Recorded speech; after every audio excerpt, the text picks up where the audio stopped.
শিক্ষার্থীবৃন্দ, আজকের আলোচনা অষ্টম শ্রেণী, বিষয় গণিত সৃজনশীল 32, অনুশীলনী 11, শিরোনাম তথ্য ও উপাত্ত, প্রশ্ন নং 16। উদ্দীপকে 50 জন শিক্ষার্থীর দৈনিক সঞ্চয় নিম্নরূপ। যেখানে সর্বনিম্ন 41 থেকে 50 টাকা সঞ্চয় করে 6 জন শিক্ষার্থী এবং সর্বোচ্চ 91 থেকে 100 টাকা সঞ্চয় করে 5 জন শিক্ষার্থী। এখন এই উদ্দীপকের উপর ভিত্তি করে ক এর প্রশ্নটি হলো ক্রমযোজিত গণসংখ্যার সারণী তৈরি করো। খ এর প্রশ্নটি হলো সারণী থেকে গড় নির্ণয় করো। গ এর প্রশ্নটি হলো সারণী থেকে আয়তলেখা অঙ্কন করো। তাহলে ক এর সমাধানটি হলো শ্রেণীব্যক্তি গণসংখ্যা ক্রমযোজিত গণসংখ্যা। এখানে লক্ষ্য করো 41 থেকে 50 টাকা সঞ্চয় করে 6 জন শিক্ষার্থী, যেখানে ক্রমযোজিত গণসংখ্যা 6। আবার 51 থেকে 60 টাকা সঞ্চয় করে 8 জন শিক্ষার্থী, যেখানে ক্রমযোজিত গণসংখ্যা হবে 6 যোগ 8 সমান 14। আবার 61 থেকে 70 টাকা সঞ্চয় করে 13 জন শিক্ষার্থী, যেখানে ক্রমযোজিত গণসংখ্যা হবে 6 যোগ 8 যোগ 13 সমান 27। আবার 91 থেকে 100 টাকা সঞ্চয় করে 5 জন শিক্ষার্থী, যেখানে সবগুলো গণসংখ্যার যোগফল সমান 50, অর্থাৎ ক্রমযোজিত গণসংখ্যা হবে 50। এটাই ক্রমযোজিত গণসংখ্যার নির্ণয় সারণী। খ এর সমাধানটি হলো গড় নির্ণয়।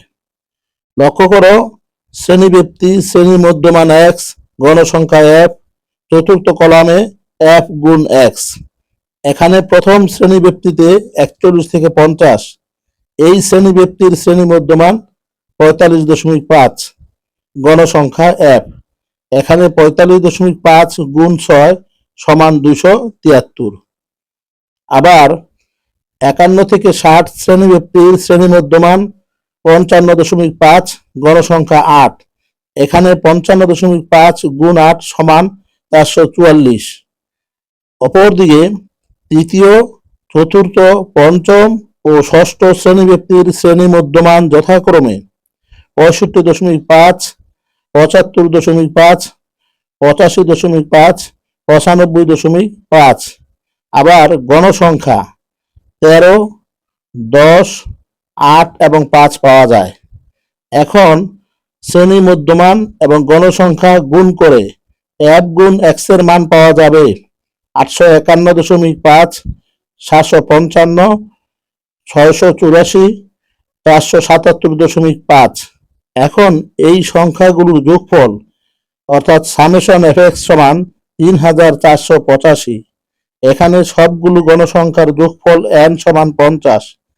তাহলে গড় সঞ্চয় সমান সামেশন fx বাই n। এখন সামেশন fx এবং n এর মান বসালে দ্বিতীয় লাইনটি হবে 3485 ভাগ 50। এখন 3485কে 50 দ্বারা ভাগ করলে ভাগফল হবে 69.7 টাকা প্রায়। গ এর সমাধানটি হলো আয়তলেখা অঙ্কন। এখানে 3টি কলাম ব্যবহার করা হয়েছে। প্রথম কলামে বিচ্ছিন্ন শ্রেণীব্যক্তি, দ্বিতীয় কলামে অবিচ্ছিন্ন শ্রেণীব্যক্তি, তৃতীয় কলামে গণসংখ্যা ব্যবহার করা হয়েছে, যেখানে মোট গণসংখ্যা 50। লক্ষ্য করো প্রথম কলামে বিচ্ছিন্ন শ্রেণীব্যক্তি থেকে অবিচ্ছিন্ন শ্রেণীব্যক্তিতে রূপান্তর করতে হলে প্রথম সংখ্যা থেকে 0.5 বিয়োগ এবং পরবর্তী সংখ্যার সাথে 0.5 যোগ করে বিচ্ছিন্ন থেকে অবিচ্ছিন্ন রূপান্তর করা যায়। এভাবে সকল শ্রেণীব্যক্তির ক্ষেত্রে একই নিয়ম অনুসরণ করা হয়েছে। এখন x অক্ষে অবিচ্ছিন্ন শ্রেণীব্যক্তি এবং y অক্ষে গণসংখ্যা বসিয়ে আয়তলেখা অঙ্কন করি। মনে করি x ও x ড্যাশ এবং y ও y ড্যাশ অক্ষ দুটি পরস্পর ও বিন্দুতে ছেদ করে। এখন x অক্ষে ছোট বর্গের এক বাহু সমান 1 বিবেচনা করে অবিচ্ছিন্ন শ্রেণীব্যক্তি এবং y অক্ষে ছোট বর্গের 2 গড় সমান 1 বিবেচনা করে গণসংখ্যার বিন্দুগুলো স্থাপন করে আয়তলেখাটি অঙ্কন করি। ধন্যবাদ সকলকে।